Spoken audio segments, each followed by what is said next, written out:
What we're going to start today is a part of AOD. हम लोग derivatives का use करके एक graphical property of the function पढ़ेंगे which is termed as increasing and decreasing. Since ये AOD का part है, application of derivatives, right? So आप यहाँ पे इस फंक्शन को डिफरेंशिएट तो करोगे ही ना, क्योंकि अगर एप्लीकेशन ऑफ डेरिवेटिव्स बोला है मतलब आप फंक्शन को डिफरेंशिएट तो करोगे. जो भी काम आपको निकालना है या जो भी प्रॉपर्टी या जो भी वैल्यू आपको निकालना है, वो वैल्यू का हेल्प कौन करेगा निकालने में? डेरिवेटिव ही करेगा फंक्शन का. तो अगर कोई फंक्शन डिफरेंशिएबल है, अगर मेरे को इंक्रीजिंग और डिक्रीजिंग पढ़ना है with the help of derivative, मतलब जो भी मेरे को फंक्शन दिया जाएगा वो डेफिनेटली डिफरेंशिएबल होगा ही ना. अगर वो डिफरेंशिएबल नहीं है तो वो क्या इस कैटेगरी में हो सकता है?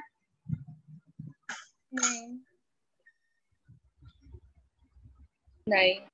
तो मेरा फंक्शन डिफरेंशिएबल होना ही पड़ेगा. हाँ माया, मैम आपका आवाज नहीं आया था मैम, वो वापस बोलिए ना. नाम क्या बोला? मैंने ये बोला कि हम लोग AOD का पार्ट कर रहे हैं. The first part that we are gonna study is increasing and decreasing function. अगर AOD एप्लीकेशन ऑफ डेरिवेटिव्स का पार्ट है, मतलब मैं जो भी काम यहाँ पे इस क्वेश्चन में करूंगी उसमें डिफरेंशिएशन का यूज होगा. आप डिफरेंशिएशन का यूज तभी कर सकते हो ना जब आपका फंक्शन डिफरेंशिएबल होगा, उसका डेरिवेटिव एग्जिस्ट करेगा, right? So for my function to be studied under increasing and decreasing function or any part of application of derivative, my function needs to be differentiable. It has to be differentiable. अगर वो differentiable ही नहीं है तो क्या मैं इन सभी properties को study कर पाऊंगी AOD के अंदर? नहीं मैम. नहीं. तो मेरे फंक्शन को डिफरेंशिएबल होना ही पड़ेगा. हम लोगों ने पढ़ाई था एक चीज कि अगर कोई फंक्शन डिफरेंशिएबल होता है तो वो 100% कंटिन्यूअस हो गई. If a function is differentiable, it has to be continuous. तो मैं जितने भी फंक्शंस के बारे में यहाँ पे बात करूंगी जिसका इंक्रीजिंग डिक्रीजिंग प्रॉपर्टी में स्टडी कर रही हूँ, उन सभी फंक्शन का हम लोग ये गारंटी के साथ बोल सकते हैं कि वो सभी क्या होंगे? डिफरेंशिएबल होंगे एक इंटरवल में, and they will also be continuous in that interval, because तभी हम लोग ये काम कर रहे हैं, वरना ये काम कर ही नहीं रहे होते. So that is one thing that we will make sure कि ये तो obvious है कि हम लोगों के जो फंक्शन स्टडी करने दिया जा रहा है वो डिफरेंशिएबल और कंटिन्यूअस होगा. Now let's move ahead. मैंने आप लोगों को शुरू में बोला था कि हम लोग जब कैलकुलस पढ़ते हैं we are talking about graphical properties of a function. So increasing decreasing जो भी है वो भी मेरे को ग्राफिकली कुछ बता रहा होगा. Let's study a few instances. ठीक है, कुछ इंस्टेंसेस पढ़ते हैं.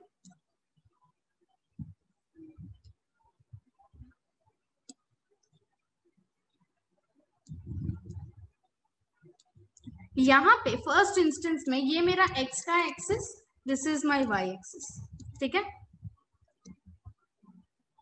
ये मेरा फंक्शन है. सेकंड, ये मेरा फंक्शन है x और y.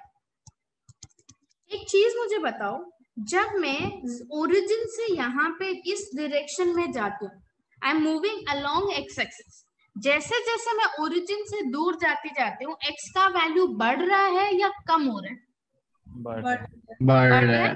तो अगर मैं यहाँ पे दो वैल्यू लूं, एक यहाँ और एक यहाँ, ये मेरा x1, ये मेरा x2. x1 और x2 में क्या कनेक्शन है? x2 is greater than x1. x1 is less than x2 बोल सकती हूँ मैं. हाँ. ओके. अब मैं अगर यहाँ से इस ग्राफ के ऊपर ये बनाऊं, कैन यू टेल मी ये लेंथ कितना है? y1 या f of x1 बोल सकती हूँ. हाँ. और इसको y2 और f of x2 बोल सकती हूँ. अग्री कर रहे हो सब लोग? हाँ मैम. अब एक चीज बताओ, अगर हम लोग ओरिजिन से ऊपर की ओर जाते हैं तो y का वैल्यू के साथ क्या होता है? बढ़ते हैं. वो भी बढ़ते जाता है. तो y1 और y2 या fx1 और fx2, इनमें क्या कनेक्शन है? सब इंक्रीज हो रहा है. y1 y2 is less than x1 x2. y1 is less than y2 बोल सकती हूँ मैं. हाँ. और f of x1 is less than f of x2। ये ठीक है? हाँ मैम। तो फर्स्ट फंक्शन में क्या हो रहा है आपका, अगर x का वैल्यू बढ़ रहा है, x1 के कंपैरिजन में x2 का वैल्यू ज्यादा है, यही सेम इनइक्वालिटी फंक्शन का वैल्यू भी तो सेटिस्फाई कर रहा है कि x1 is less than x2, तो उनका फंक्शन का वैल्यू में भी सेम ही इनइक्वालिटी है, fx1 is less than fx2। क्या इनइक्वालिटी बदला है? नहीं। और आप अगर नोटिस करो आपका फंक्शन अपवर्ड मूविंग का मतलब क्या होगा, it is in the growing stage, it is going for the better. तो मैं यहाँ पे क्या बोल सकती हूँ कि फंक्शन अगर अपवर्ड मूविंग है, इसका मतलब क्या होगा, वो इंक्रीजिंग पॉइंट पे फंक्शन इंक्रीज हो रहा है। Can I say that? हाँ मैम। सो मैं यहाँ पे कंक्लूड कर सकती हूँ दैट f इज इंक्रीजिंग। हल्का अभी एक बार लिखना नहीं, f इज इंक्रीजिंग, मैंने जानबूझ करके जगह छोड़ा। सो यहाँ पे क्या हुआ कि जो इनइक्वालिटी आपका x का वैल्यूज के बीच में था, सेम इनइक्वालिटी आपका फंक्शन का वैल्यू भी सैटिस्फाई कर रहा है। सो क्योंकि सेम इनइक्वालिटी, x का वैल्यू बढ़ रहा है तो उसका फंक्शन का वैल्यू भी सेम डायरेक्शन में बढ़ रहा है, इसलिए उस फंक्शन को मैं एक बार के लिए इंक्रीजिंग कैटेगरी में बोल रहा हूँ। सेकेंड वाले में अगर हम लोग लें, सपोज ये पॉइंट मेरा x1 है, ये वाला पॉइंट मेरा x2 है। x1 बड़ा है ना x2 बड़ा है? x1। गजब, कैसे खुशहाली x1? ये x1 है और ये x2 है, कौन बड़ा है? x2 बड़ा है ना। सो x1 is less than x2। अब मैं अगर इनका यहाँ पे फंक्शनल वैल्यू डालूं, ये मेरा f of x1 है and this is my f of x2। आप डायग्राम में देखो, लेंथ के हिसाब से आपको कौन दिख रहा है बड़ा? f of x1। मैम ये सेकंड वाला वापस समझाइए ना, मेरा डिस्कनेक्ट होता है। ये मेरा x1 और ये मेरा x2 है। आप ग्राफ में देख के बोल सकते हो कि मेरा x1 x2 से छोटा है। अब मैं अगर इनका फंक्शनल वैल्यू देखो, ग्राफ में दिख रहा है कि f of x1 is greater then f of x2। Agree कर रहे हो? हाँ। तो मेरा x के बीच में जो कनेक्शन था, उसका फंक्शन में जब गए तो कनेक्शन उल्टा हो गया ना। जैसे जैसे x बढ़ रहा है, फंक्शन या y का वैल्यू क्या हो रहा है, कम हो रहा है। फर्स्ट वाले में क्या हो रहा था, अगर x बढ़ रहा है तो y भी बढ़ रहा है। अग्री कर रहे हो? हाँ मैम। सेकेंड वाले में क्या हो रहा है, अगर x बढ़ रहा है तो y का वैल्यू कम हो रहा है। अब जैसे जैसे राइट साइड में मूव करते जाते हो, y का वैल्यू छोटा होते जा रहा है। तो ऐसे फंक्शन को जिसमें x और y, x और fx अलग डायरेक्शन में मूव कर रहा होता है, उन्हें कहा जाता है डिक्रीजिंग फंक्शन। उन्हें कहा जाता है डिक्रीजिंग फंक्शन। अब एक चीज देखो, सपोज मैं अगर ऐसा ग्राफ बनाऊं,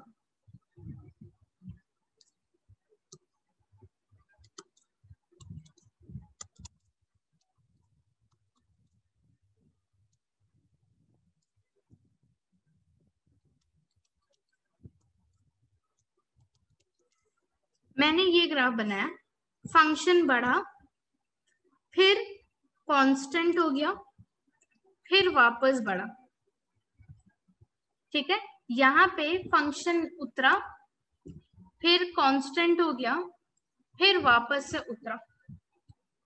अब फर्स्ट वाले में अगर हम लोग देखें, अगर मैं फर्स्ट वाले में देखूं, तो मैं अगर x1 और x2 कहीं पे भी लूं, अगर x1 यहाँ, x2 यहाँ या यहाँ कहीं पे भी लूं, तो x1 डेफिनेटली x2 से छोटा होगा। हाँ। अब अगर मैं उनका फंक्शनल वैल्यू देखूं, अगर मैं उनका फंक्शनल वैल्यू देखूं, सपोज x1 ये है और ये मेरा x2 है, तो क्या होगा? f2 बड़ा है। f2 बड़ा है। अगर आपका x1 और x2 दोनों ये वाला जगह होता, ये एक और ये वाला एक, इक्वल होगा, इक्वल होता। अगर दूसरा वाला यहाँ पे होता, बड़ा होता। तो मैं यहाँ पे क्या बोल सकती हूँ कि अगर x2 x1 से बड़ा है, तो f ऑफ x1 क्या हो सकता है, ये तो हो गए, साथ में इक्वल भी तो हो सकता है बीच वाला कैटेगरी में। अगर आपका x1 is less than x2, आप जैसे जैसे राइट साइड जा रहे हो आपका x का वैल्यू बढ़ रहा है, उसके करस्पॉन्डिंगली फंक्शन का वैल्यू क्या हो रहा है, या तो बढ़ रहा है और कांस्टेंट, ये दोनों चीज हो सकता है ना। हम लोग जब अभी ऊपर स्टडी कर रहे थे, क्या आपका वैल्यू बिना बदले रहना अलाउड था क्या? नहीं, उसमें बदलना ही था। कहाँ बदलना था, बढ़ना था। यहाँ पे क्या हो रहा है, अगर बढ़ रहा है तो भी चलेगा, सेम जगह है तो भी चलेगा, क्या नहीं चलेगा, कम होना। कम होना, नॉट अलाउड टू डिक्रीज, कम होना अलाउड नहीं है। अगर आप बढ़ रहे हो तो भी चलेगा, आप सेम जगह हो तो भी चलेगा, लेकिन नीचे आना अलाउड नहीं है। सेम अगर आप यहाँ देखो, अगर मेरा x1 ये है, आप x2 को इधर रखो, इधर रखो, इधर रखो, कहीं पे भी रखो, आपका x1 is less than x2। आप जब फंक्शन का बात करो f ऑफ x1 और f ऑफ x2, अगर आपका दोनों एक यहाँ और एक यहाँ है, कौन बड़ा होगा, x1 ना x2 का वैल्यू? x1। अगर ये x1 और ये x2 है तब क्या होगा, इक्वल। इक्वल। ये x1 और ये x2 है तब क्या होगा, x1 बड़ा है। तो ये बड़ा भी हो सकता है, ये इक्वल भी हो सकता है, दोनों हो सकता है। सो यहाँ पे क्या हो रहा है, इधर इट इन आपका क्या हो रहा है, x1 और x2 के बीच में जो रिलेशनशिप है उसका एग्जैक्ट उल्टा मेरा यहाँ पे। तो यहाँ पे क्या हो रहा है, या तो वो नीचे आ रहा है या वो कांस्टेंट है, इधर इट डिक्रीजेस और इट इज कांस्टेंट, ये दोनों हो रहा है। लेकिन जब हम लोग ऊपर बात कर रहे थे वहां पे क्या होता, वैल्यू कम हुए जा रहा था, क्या वो एक जगह रुका हुआ भी था क्या कोई भी पॉइंट पे? नहीं। लेकिन यहाँ पे वो कांस्टेंट भी हो सकता है, वो अपना वैल्यू सेम भी रख सकता है, वो नीचे ला सकता है, लेकिन वो क्या नहीं कर सकता, पर नहीं कर सकता, allowed, not allowed to increase, not allowed to increase। So ऊपर और नीचे में क्या फर्क है आपका? अगर इंक्रीजिंग साइड में देखें, लेफ्ट हैंड साइड वाला डायग्राम देखें, तो इनइक्वालिटी बदलता नहीं है, सेम रहता है, इनइक्वालिटी रिमेन्स द सेम। नीचे वाले में कांस्टेंट भी अलाउड है, ऊपर वाले में कांस्टेंट अलाउड नहीं है, कंटिन्यूअसली बढ़ना पड़ेगा। और नीचे वाले में क्या अलाउड है, बढ़ने से भी चलेगा, सेम रहने से भी चलेगा, नीचे नहीं आना चाहिए। तो जो सेकंड वाला मैं आपको बोल रही हूँ, इसे बोला जाता है f is said to be increasing, f is said to be increasing, f is increasing function। और जो ऊपर वाला है, ऊपर वाले में क्या नहीं हो सकता, कांस्टेंट रहना भी अलाउड नहीं है, बढ़ना ही पड़ेगा, उसे बोला जाता है स्ट्रिक्टली इंक्रीजिंग। तो इंक्रीजिंग और स्ट्रिक्टली इंक्रीजिंग में फर्क क्या है? इंक्रीजिंग में कांस्टेंट रहना अलाउड है, स्ट्रिक्टली इंक्रीजिंग में कांस्टेंट नहीं रह सकता, बढ़ना ही पड़ेगा। सेम तरीके से अगर आप राइट हैंड साइड का देखो, ऊपर वाले में गिरना ही पड़ेगा, सेम जगह रहना अलाउड नहीं। नीचे वाले में या तो वैल्यू कम होगा या वैल्यू सेम रहेगा, इट शुड नॉट एक्सीड। तो ऊपर वाले को कहा जाता है strictly decreasing, it has to decrease, it can not remain the same. और नीचे वाले को हम कहेंगे f is decreasing, f is decreasing. Increasing और डिक्रीजिंग में क्या फर्क है? इनइक्वालिटी चेंज हो जाता है, और अगर इक्वल भी आंसर आ सकता है तो इंक्रीजिंग, अगर इक्वल नहीं रह सकता तो स्ट्रिक्टली इंक्रीजिंग। डिक्रीजिंग में इनइक्वालिटी बदलता है, अगर इक्वल आ सकता है देन इट इज डिक्रीजिंग, और अगर इक्वल 100% नहीं आएगा तो उसे कहा जाता है स्ट्रिक्टली डिक्रीजिंग। फॉर एग्जाम्पल, एक एग्जाम्पल से आप लोगों को समझाती हूँ। फॉर एग्जाम्पल, अगर मैं एक फंक्शन लेती हूँ f of x is equal to suppose x 2x plus 1, ये मेरा फंक्शन है। मुझे ग्राफ बनाना नहीं आता इसका, सपोज, ठीक है, मेरे को इसका ग्राफ बनाना नहीं आता। बिना ग्राफ बनाए मुझे चेक करना है कि ये इंक्रीजिंग होगा या डिक्रीजिंग होगा, ठीक है। अब मैंने अज्यूम किया कि let x1 is greater than x2, x1 is greater than x2 suppose, या लेस देन, कुछ भी एक ले सकते हो। Suppose x1 less than x2, इतनी देर से वही कर रहे थे, तो x1 लेस देन x2। अब मुझे अगर इसको इंक्रीजिंग दिखाना है या स्ट्रिक्टली इंक्रीजिंग दिखाना है तो मेरे को क्या दिखाना पड़ेगा? f of x2 is greater than f of x1. अगर इक्वल टू हुआ तो इंक्रीजिंग, इक्वल टू नहीं हुआ तो स्ट्रिक्टली इंक्रीजिंग। और मेरे को अगर इसको डिक्रीजिंग दिखाना है तो मेरे को क्या दिखाना पड़ेगा? इनइक्वालिटी बदलेगा, तो मुझे x1 से f of x1 में जाना है। f of x1 का वैल्यू क्या होगा इस क्वेश्चन में?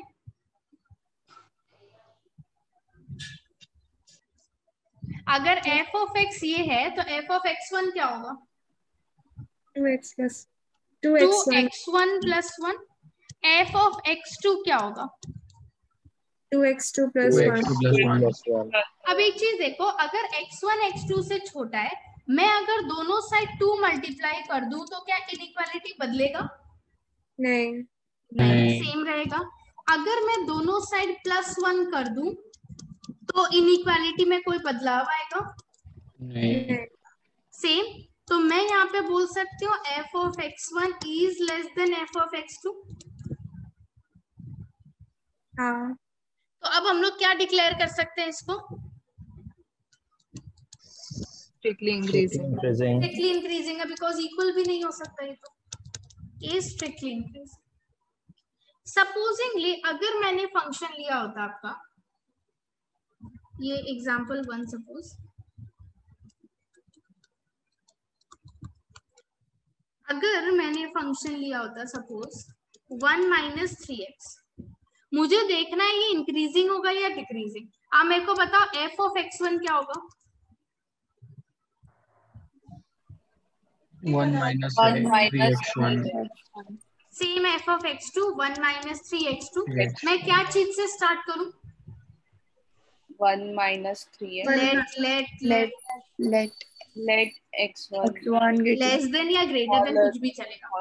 अब मुझे ये बिल्ड करना है, तो मैं सबसे पहले x1 और x2 के साथ क्या करूंगी? 3 मल्टीप्लाई। -3 मल्टीप्लाई। जब मैं -3 मल्टीप्लाई करूंगी, इनइक्वालिटी में कोई बदलाव आएगा क्या? हाँ। माइनस से मल्टीप्लाई करते हैं तो इनइक्वालिटी उल्टा हो जाता है, याद आ रहा हो तो। हाँ।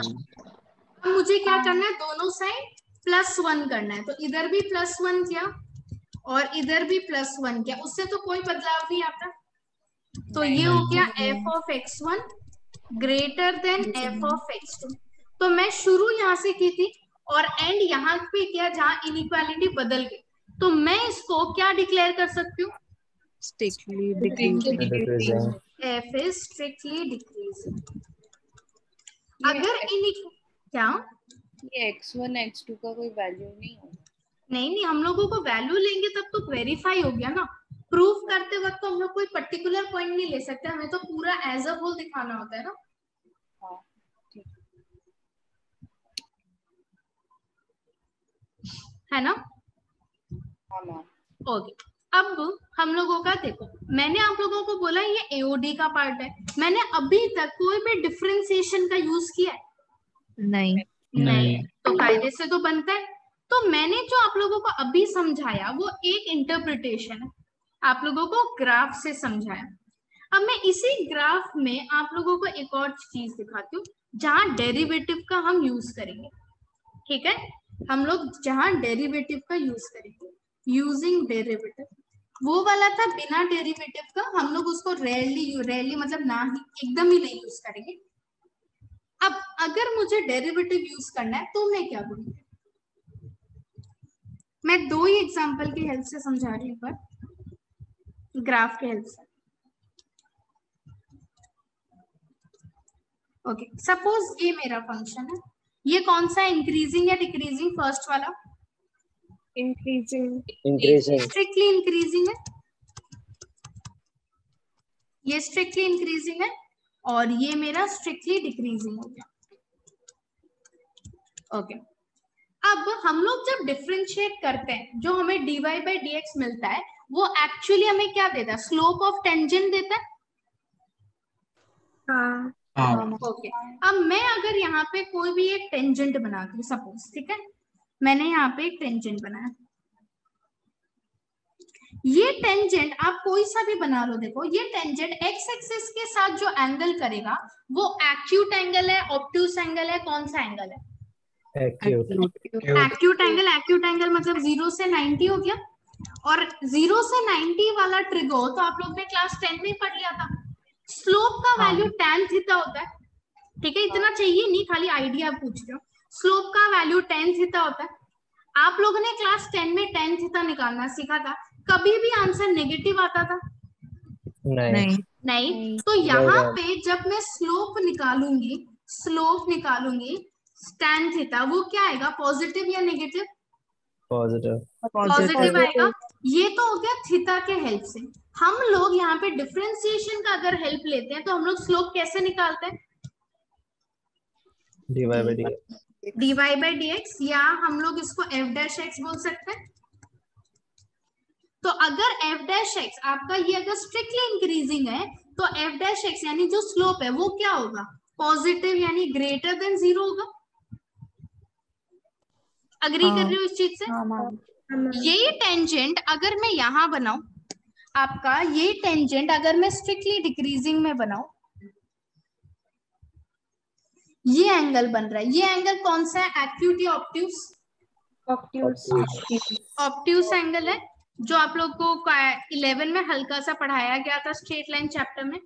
अब मैं अगर यहाँ स्लोप ढूंढूं tan थीटा, ऑब्ट्यूस में tan थीटा का वैल्यू क्या होता है, पॉजिटिव या नेगेटिव? नेगेटिव होता है वो। तो अगर tan थीटा नेगेटिव आ रहा है, इसका मतलब हम लोग जो स्लोप ढूंढते हैं हम लोग डेरिवेटिव से ढूंढते हैं, ये भी क्या होगा, लेस देन 0 होगा। 0 से छोटा, क्या ये भी मेरा लेस देन 0 छोटा है। हाँ, तो अब मैंने क्या देखा कि अगर आपका फंक्शन स्ट्रिक्टली इंक्रीजिंग है तो डेरिवेटिव में क्या मिला मुझे, f dash x greater than 0। अगर मेरा फंक्शन स्ट्रिक्टली डिक्रीजिंग है तो मेरे को क्या मिला, f dash x less than 0। अब स्ट्रिक्टली इंक्रीजिंग की जगह अगर नॉर्मल इंक्रीजिंग में क्या होता है, ऐसे गया फिर कांस्टेंट और फिर ये। सो ये वाला पार्ट का और ये वाला पार्ट का स्टडी, पार्ट 1 और पार्ट 3 का स्टडी तो हम लोग ने इसमें ऊपर में कर लिया। मैं पार्ट 2 के बारे में बात करती हूँ। पार्ट 2 में ये क्या कांस्टेंट है, अग्री कर रहे हो? ये जो लाइन है ये एक स्ट्रेट लाइन है ना, ये स्ट्रेट लाइन किसके पैरेलल है, एक्स एक्सिस के पैरेलल है। अगर हम लोग एक्स एक्सिस का पूछूं मैं slope, what is the slope of x axis? What is the slope of x-axis? Parallel line तो 1 होता है। 90 डिग्री है। 1 कहाँ से? 0 होता है, tan 0 हो जाता है ना, because it is not forming an angle. X axis का स्लोप 0 है, दो लाइन पैरेलल होता है तो स्लोप इक्वल होता है। तो ये पार्ट 2 का स्लोप कितना होगा?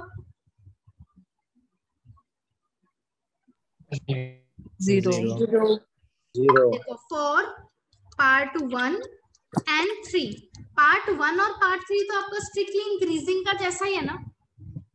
हाँ, तो उसमें f डैश x क्या होगा, ग्रेटर देन 0। Greater than 0। मैं अगर पार्ट 2 का बात करूं, पार्ट 2 क्या है, parallel to x axis, parallel to x axis है तो उसका स्लोप कितना होगा, 0। यानी f डैश x मेरा 0 होगा। तो इस पूरे को जब हम बोलते हैं, पूरा क्या होता है, इंक्रीजिंग होता है। जब पार्ट 1 2 3 सारा काउंट होता है, तो अगर आप पूरा का काउंट करो, अगर f इज इंक्रीजिंग तो मैं क्या बोल सकती हूँ कि मेरा डेरिवेटिव का वैल्यू क्या होगा, या तो ग्रेटर देन 0 होगा या तो इक्वल टू 0 होगा, दोनों अलाउड होगा ना। हाँ, सेम तरीके से अगर मैं यहां देखूं,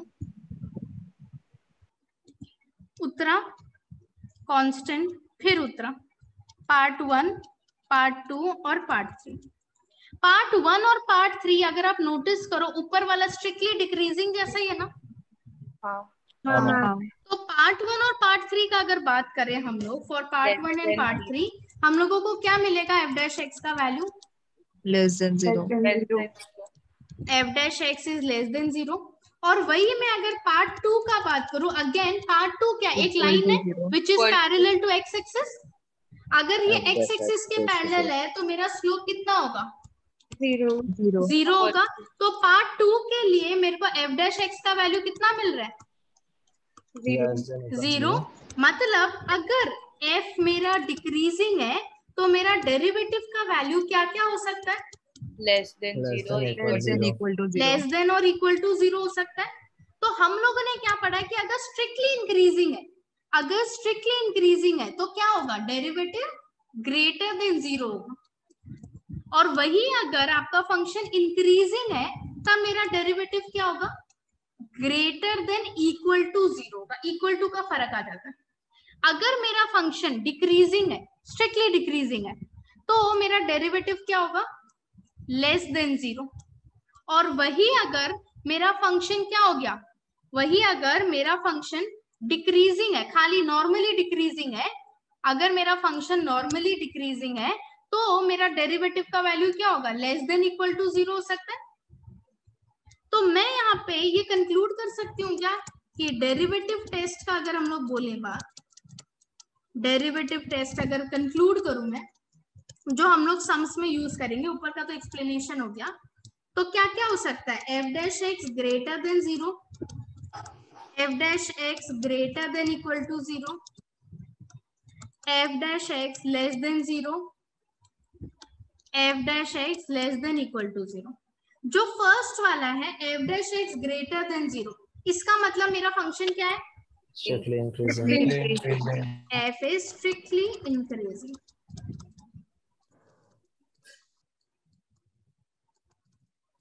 अगर मैं बोलूं f dash x greater than equal to 0, इसमें इंक्रीजिंग। ये इक्वल टू वाला पार्ट कौन से के लिए होता है? कांस्टेंट वाली पार्ट के लिए होता है। F dash x less than 0, strictly decreasing.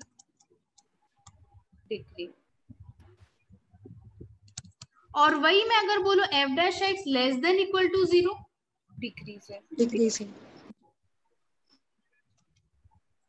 तो अगर मैं एक सिंपल सा एग्जांपल करूं यहाँ पे, बहुत सिंपल सा, check for increasing and decreasing, for increasing and decreasing. मेरा क्वेश्चन है f of x is equal to x square minus 3x plus. मुझे देखना है ये कहाँ इंक्रीजिंग या कहाँ डिक्रीजिंग होगा। सबसे पहला काम मुझे क्या करना है? इसका डेरिवेटिव ढूंढना है। तो एफ डैश एक्स कितना होगा? 2x minus 3। ठीक है, एफ डैश एक्स हो गया 2x माइनस 3। अब एक चीज देखो, हम लोग यहाँ पे सबसे पहला ये ढूंढते हैं कि यहाँ पे आपका बदलाव क्या हो रहा है। बदलाव क्या हो रहा है का मतलब क्या हो गया? एक सेकंड,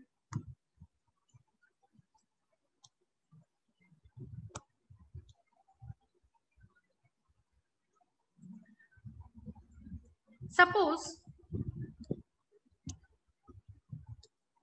ये मेरा फंक्शन है, ऐसे जा रहा है। आप अगर नोटिस करो, इधर से लेके यहां तक पार्ट 1, फिर यहां से लेके यहां तक पार्ट 2, फिर यहां तक पार्ट 3। ये वाला जो पॉइंट है, ठीक है, अगर मैं इस पॉइंट की बात करूं यहाँ पे, और मैं अगर इधर टेंजेंट बनाऊं, तो ये टेंजेंट का स्लोप क्या होगा? 0। क्यों? क्योंकि पैरेलल टू एक्स एक्सिस है। अगर कोई भी line parallel to x axis होता है तो उसका स्लोप कितना होगा? 0। ठीक है, मैं अगर इस पॉइंट की बात करूं, अगेन स्लोप कितना होगा? 0। ये दोनों पॉइंट इतना खास क्यों है? जो पहला पॉइंट है मेरा ए, उसके पहले फंक्शन क्या है? इंक्रीजिंग। उसके बाद मेरा फंक्शन क्या है? डिक्रीजिंग। पॉइंट बी, उसके पहले मेरा फंक्शन क्या है? डिक्रीजिंग है। उसके बाद में क्या है? इंक्रीजिंग। ये ए और बी में क्या हो रहा है? कर्व शिफ्ट हो रहा है ना, shape of the curve is changing. तो कोई भी पॉइंट जहाँ पे कर्व का शेप चेंज हो रहा है या वो मोड ले रहा है, वहां पे क्या होता है, उसके आगे पीछे फंक्शन इंक्रीजिंग डिक्रीजिंग में बदलता है। आप नोटिस करो, ये दो जगह शेप चेंज कर रहा था, दोनों के आगे पीछे इंक्रीजिंग डिक्रीजिंग बदल रहे हैं ना। तो हम लोग सबसे पहले क्या करते हैं, आप ये वाले पॉइंट्स को ढूंढते हो कि भाई मेरा पूरा ग्राफ में ये शेप चेंज होने वाला पॉइंट्स कौन सा है, और ये जो भी पॉइंट ऐसा होगा जहां पे शेप चेंज हो रहा है या कर्व चेंज हो रहा है, वहां पे स्लोप कितना होगा? 0 होगा। तो मैं यहाँ पे भी क्या कर रही हूँ, सबसे पहले इस सम में मैं वो पॉइंट ढूंढ रही हूँ जहां पे शेप 0 शेप चेंज होगा। शेप चेंज अगर होना है वहां पे डेरिवेटिव का वैल्यू क्या होगा? 0। तो मैं पहले उस पॉइंट को निकाल रही हूँ। तो 2x - 3 0, तो मेरे को x मिला 3/2। ये 3/2 का खास बात क्या है, इसके पहले और बाद में फंक्शन इंक्रीजिंग से डिक्रीजिंग या उल्टा बदलेगा। हम लोग जब स्टडी करते हैं, हम लोग किसके लिए स्टडी करते हैं? पूरा रियल लाइन के लिए स्टडी करते हैं। अग्री करोगे? तो ये मेरा पूरा रियल लाइन है, ठीक है। रियल लाइन का दोनों कॉर्नर्स -∞ +∞ हो गया। तो मैं अगर पूरा रियल लाइन के लिए इस फंक्शन को स्टडी कर रही हूँ, तो पूरे रियल लाइन में ऐसा कितना पॉइंट है जहां पे कर्व का बदलाव आ रहा है? एक। ये 3/2। तो इसके आगे और पीछे ही तो मेरा फंक्शन बदलेगा। अग्री कर रहे हो? अब कोई भी पार्ट में, मैंने पूरा लंबर लाइन को कितने टुकड़े में बांटा है? 2 टुकड़े में, एक 3/2 के पहले और एक 3/2 के बाद। आप मुझे कोई भी एक पॉइंट, जो पॉइंट आपको अच्छा लगे, किसी भी एक पार्ट का बताओ, तो जो पॉइंट अच्छा लगे। 0। आपका 0 किधर होगा? इधर होगा, इस पार्ट में। तो मैं क्या कर रही हूँ, जहां मैंने डेरिवेटिव ढूंढा था ना, मैं वहां पे ये 0 डाल रही हूँ। एट x = 0 मैं मेरे डेरिवेटिव का वैल्यू ढूंढ रही हूँ। तो 2 × 0 - 3 मेरे को मिला -3, विच इज नेगेटिव। मतलब 0 जहां पे है वहां पे मेरा डेरिवेटिव का वैल्यू क्या है? नेगेटिव है, ठीक है। और हमेशा ऑल्टरनेट होता है। अगर ये नेगेटिव है, ऑटोमेटिकली जो दूसरा पार्ट है वो पॉजिटिव होगा। आप ट्राई करके देख सकते हो, यहाँ पे 5 लाई करता है। अग्री करोगे? तो अगर मैंने फंक्शन में सपोज 5 डाला होता सेम जगह, 7, तो 2 × 5 - 3 10 - 3 7, तो यहाँ पॉजिटिव ही आ रहा है ना मेरा वैल्यू। तो अब जहां पे डेरिवेटिव का वैल्यू नेगेटिव आता है, उस पार्ट को क्या कहते हैं? डिक्रीजिंग। और जहां पॉजिटिव आता है उस पार्ट को क्या कहते हैं? इंक्रीजिंग। तो मैं यहाँ पे कंक्लूड कर सकती हूँ क्या कि therefore f is decreasing in कौन सा पार्ट में? पहला वाला पार्ट। उस पार्ट को कैसे लिखेंगे? -∞ से 3/2। इंफिनिटी पे राउंड होगा, 3/2 पे क्या होगा? क्लोज होगा, क्योंकि डिक्रीजिंग बोल रही हूँ ना। = 0 भी चलेगा। And increasing in 3/2, ∞. 3/2, इंफिनिटी पे राउंड, 3/2 पे क्लोज। अगर यही मैं स्ट्रिक्टली इंक्रीजिंग के लिए बोलती, f इज स्ट्रिक्टली डिक्रीजिंग। जब स्ट्रिक्टली डिक्रीजिंग होता है तो जो पॉइंट पे आपको 0 मिल रहा है उसको ले सकते हैं क्या? नहीं। तो क्या होगा, इसमें दोनों पे राउंड ब्रैकेट होगा, इतना ही बदलाव आता है। And strictly increasing in round 3/2 infinity, open interval 3/2, so decreasing के लिए हम लोग क्या करते हैं? हम लोग सबसे पहले इस पॉइंट को ढूंढते हैं जहां डेरिवेटिव 0 मिल रहा है, ठीक है। जहां पे डेरिवेटिव 0 मिल रहा है उस पॉइंट को ढूंढा, नंबर लाइन में प्लॉट किया, नंबर लाइन के टुकड़े हुए, किसी भी एक टुकड़ा को उठाओ, डेरिवेटिव में डालो, चेक करो डेरिवेटिव का वैल्यू पॉजिटिव है या नेगेटिव। हमेशा ऑल्टरनेट होता है, और आंसर लिख दो। अगर इंक्रीजिंग और डिक्रीजिंग है तो इंटरवल क्लोज्ड होगा, इंफिनिटी पे हमेशा राउंड होता है, और अगर स्ट्रिक्टली है तो हर जगह राउंड होगा। ये पार्ट समझ आया? हाँ मैम। हाँ मैम। ओके, एक और एग्जांपल से समझाते हैं।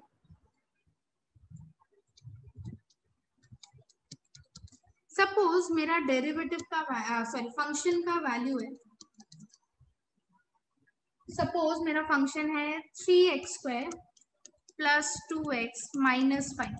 सबसे पहला काम डिफरेंशिएट करेंगे। डिफरेंशिएट तो करो। f डैश x कितना आएगा?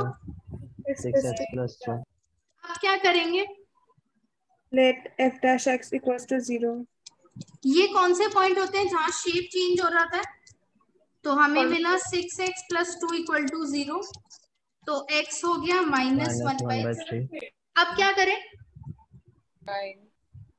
नंबर लाइन में number plot line. Number line में इधर -इंफिनिटी इधर +इंफिनिटी, बीच में इस पॉइंट को प्लॉट कर दिया। नंबर लाइन के हो गए 2 टुकड़े। अब क्या करेंगे? 0 ले लेगा. कोई भी एक पॉइंट बोलो, एक पॉइंट। 0 अब की बार 0 कौन सा वाला पार्ट में? Right side. Second part. Right वाला। ये अब इसको यहाँ f डैश x वाली जगह डालना है हमें। 2. f dash x 6 into 0 plus 2 2 आ रहा है विच इज पॉजिटिव, तो मैं यहाँ पॉजिटिव लिखूंगी। तो सेकंड वाला पार्ट जो पहला वाला पार्ट है उसमें क्या हो जाएगा? नेगेटिव। नेगेटिव। तो अब मैं अगर आपसे आंसर पूछ रही हूँ f इज डिक्रीजिंग इन, अगर मैं डिक्रीजिंग का आंसर पूछ रही हूँ तो मेरा इंटरवल क्या होगा? Minus infinity minus 1/3. इंफिनिटी पे ओपन। ओपन ब्रैकेट और -1/3 पे क्लोज। अगर मैं इंक्रीजिंग मांग रही हूँ तो मेरा आंसर -1/3। Closed open. इंफिनिटी पे राउंड, -1/3 पे क्लोज। अगर मैंने स्ट्रिक्टली इंक्रीजिंग मांगा होता open interval -1/3 to infinity. Strictly decreasing And minus infinity to -1/3 open. Open. कोई प्रॉब्लम किसी को? No, ma'am. No ma'am. ये जो पॉइंट होते हैं ना जहां पे डेरिवेटिव इक्वल टू 0 आता है आप लोगों का, ठीक है, ये जो पॉइंट होते हैं जहां डेरिवेटिव इक्वल टू 0 आ रहा है, पहले यही वाला लिख लेंगे जहां डेरिवेटिव 0 आता है। The points A and B where f dash x equals to 0 are known as critical points, stationary points, ऐसे काफी सारे नाम है, हम और भी एक दो पढ़ेंगे थोड़ी देर बाद। हमारे लिए सबसे इंपॉर्टेंट ढूंढना होता है ये, उसके बाद में हम उसको बांट सकते हैं। सो जहां पे डेरिवेटिव 0 होता है उन्हें क्रिटिकल पॉइंट या स्टेशनरी पॉइंट कहा जाता है। कोई भी पार्ट में कोई एक्सप्लेनेशन में आप लोगों को डाउट है? नहीं। अच्छे से समझ आया? हाँ मैम। हाँ मैम। ठीक है। हाँ।